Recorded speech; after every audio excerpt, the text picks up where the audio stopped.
US fed minutes വ്യാപാര കരാർ എന്നിവ ഈ ആഴ്ച വിപണിക്ക് നിർണായകമാവും. വരുമാന വളർച്ചാ സാധ്യതയുള്ള സെക്ടറുകളിൽ നിക്ഷേപകർ ശ്രദ്ധ കേന്ദ്രീകരിക്കണമെന്നും അനലിസ്റ്റുകൾ. ഈ ആഴ്ച ഇന്ത്യൻ ഓഹരി വിപണിയെ നയിക്കാൻ പോകുന്നത് 3 സുപ്രധാന ഘടകങ്ങളാണ്. ആഭ്യന്തര PMI data, US fed reserve meeting minutes, India US വ്യാപാര കരാർ ചർച്ചകളിലെ പുരോഗതി എന്നിവയാണവ.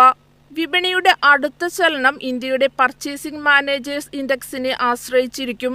സേവന മേഖലയിലെയും നിർമ്മാണ മേഖലയിലെയും ബിസിനസ് പ്രവർത്തനങ്ങളുടെ ചിത്രം ഈ ഡേറ്റ നൽകും.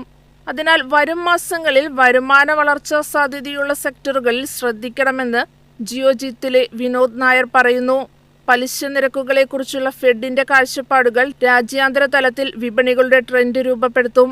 ഇന്ത്യ US വ്യാപാര കരാർ ചർച്ചകളിലെ പുരോഗതി IT, ഫാർമ തുടങ്ങി കയറ്റുമതി അധിഷ്ഠിത മേഖലകൾക്ക് നിർണായകമാണ്.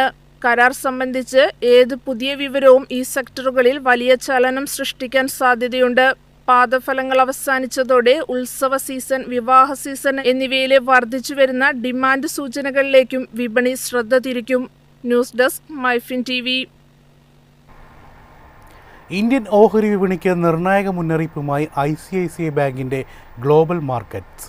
അടുത്ത സാമ്പത്തിക വർഷം രാജ്യത്ത് ഭക്ഷ്യവിലക്കയറ്റത്തിന് സാധ്യതയെന്നും റിപ്പോർട്ട്. ഒക്ടോബർ മുതൽ മാർച്ച് 2026 വരെ മികച്ച മഴയും മെച്ചപ്പെട്ട കൃഷി സാഹചര്യങ്ങളും കാരണം ഭക്ഷ്യവിലക്കയറ്റം നിയന്ത്രണ പരിധിയിലായിരിക്കും. എന്നാൽ കഴിഞ്ഞ വർഷം വിലകൾ അസാധാരണമാം വിധം കുറവായിരുന്നു. ഇത് കാരണം 2027 സാമ്പത്തിക വർഷത്തിൽ വിലക്കയറ്റം ഉയർന്നു കാണപ്പെടും. ഇതിനെയാണ് ബേസ് ഇഫക്റ്റ് എന്ന് പറയുന്നത്. അതായത് വിലകൾ വലിയ തോതിൽ ഉയർന്നിട്ടില്ലെങ്കിലും പണപ്പെരുപ്പ നിരക്ക് ഉയർന്നതായി തോന്നാം.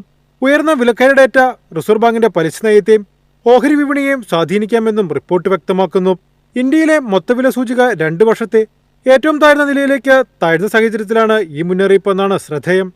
അതായത് അടുത്ത വർഷം ഭക്ഷ്യവിലക്കയറ്റം ഉയർന്നാൽ അത് റിസർവ് ബാങ്കിന്റെ പലിശ നിരക്ക് തീരുമാനങ്ങളെ സ്വാധീനിച്ചേക്കാം.